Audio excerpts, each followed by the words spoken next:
When the Orbea Rise was first launched, it was an interesting take on a lightweight e-MTB. With a detuned Shimano EP8 motor and a smaller battery to save weight, it pioneered a category that others like Giant and Merida have since followed.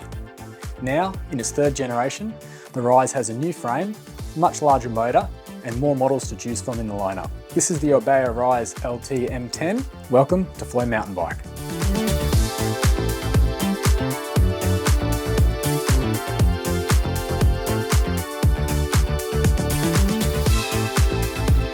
The Rise is a dedicated 29er. It features a 4-bar suspension platform and is available in 2 models.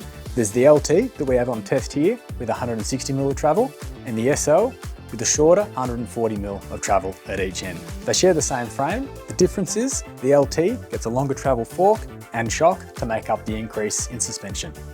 The Rise fits into the middle of Orbea's lineup. Below it is the Arun, a hardtail e-MTB with the same EP801 motor, and above it is the Enduro Ready Wild, a 170mm beast that features Bosch's Performance Line CX motor.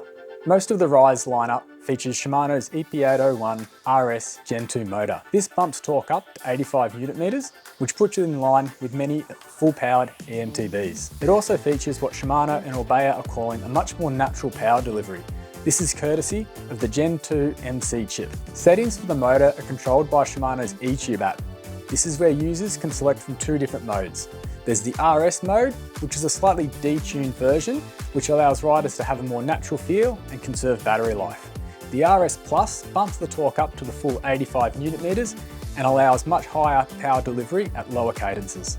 There are 2 batteries to choose from for both the SL and LT models, starting with a 420 Wh version, going up to a 630 Wh battery.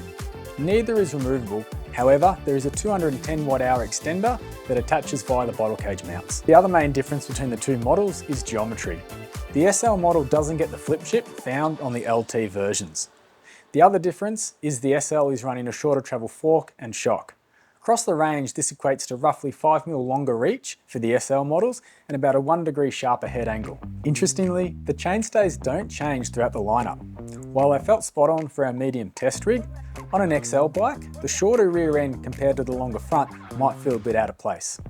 What is good to see is that the head tube increases by 10mm across the sizes. This allows taller riders to have a higher stack, giving them a much more comfortable riding position. At 173cm, I'm riding a medium Rise. Straight out of the box, the fit is comfortable and did not take long to feel confident on the trails. I kept the bike in the low flip chip position, giving it a 455mm reach, 77° seat angle, and a 64° head angle. The chainstays stretched to 442mm and the bottom bracket drop settled at 34mm.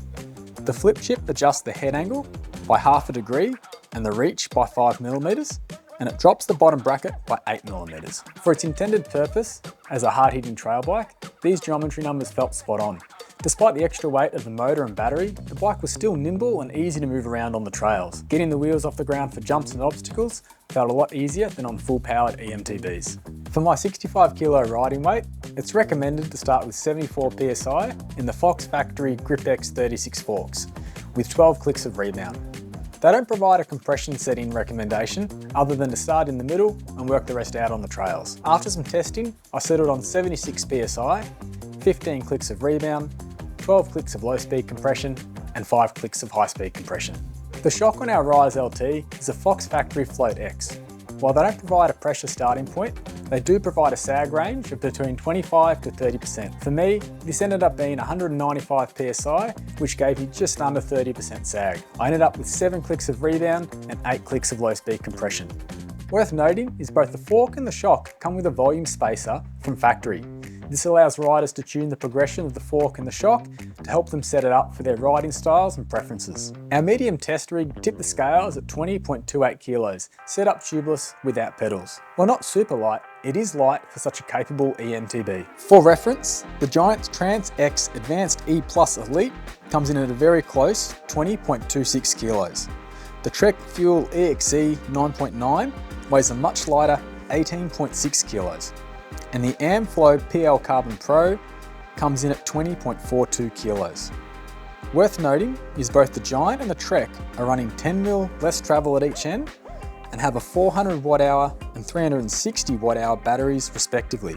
In comparison, the Orbea we tested had the bigger 630 watt hour battery. Surprisingly, the Amflow PL Carbon Pro matches the Rise in its suspension travel, but it trumps it with an 800 watt hour battery and 105 Nm of torque.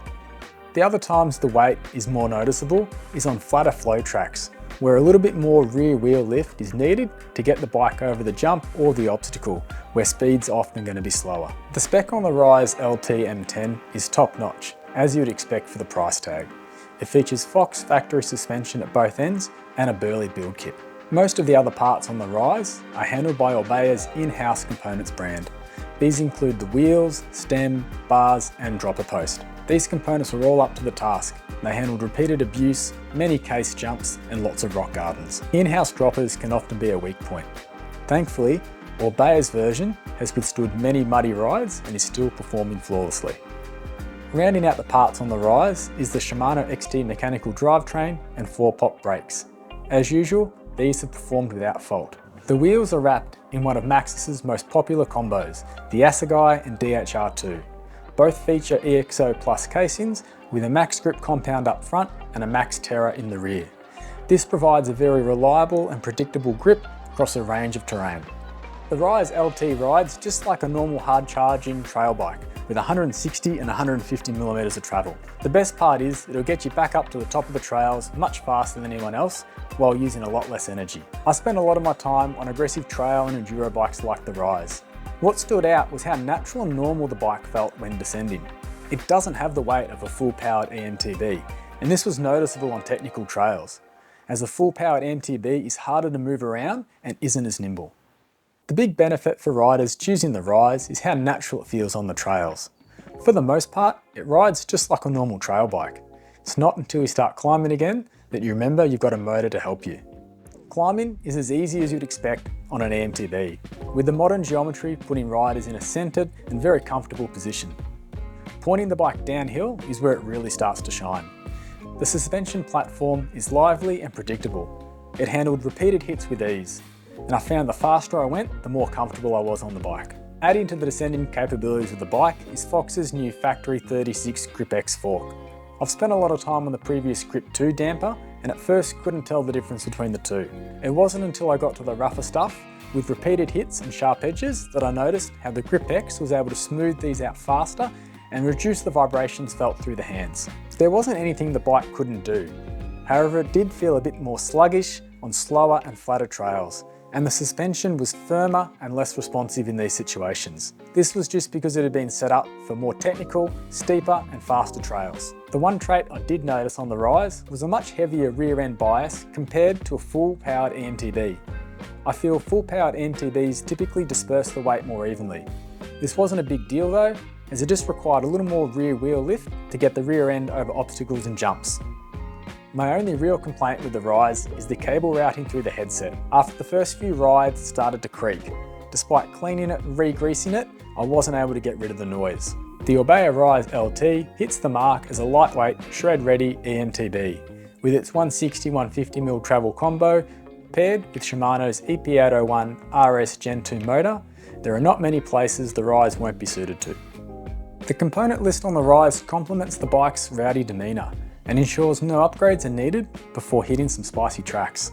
The updated Rise LT is a great option for riders who don't want the extra weight of a full-powered e-MTB, but still want to take advantage of the 85 Nm of torque available through Shimano's EP801 RS Gen 2 motor. The Rise's ability to manoeuvre easily on the trails is a refreshing feeling, especially for lighter riders who might find the weight of a full-powered e-MTB too much to handle. If you have any questions about our experience on the Orbea Rise LT M10, be sure to drop them into the comments below. Otherwise, make sure you check out our full review up on flowmountainbike.com.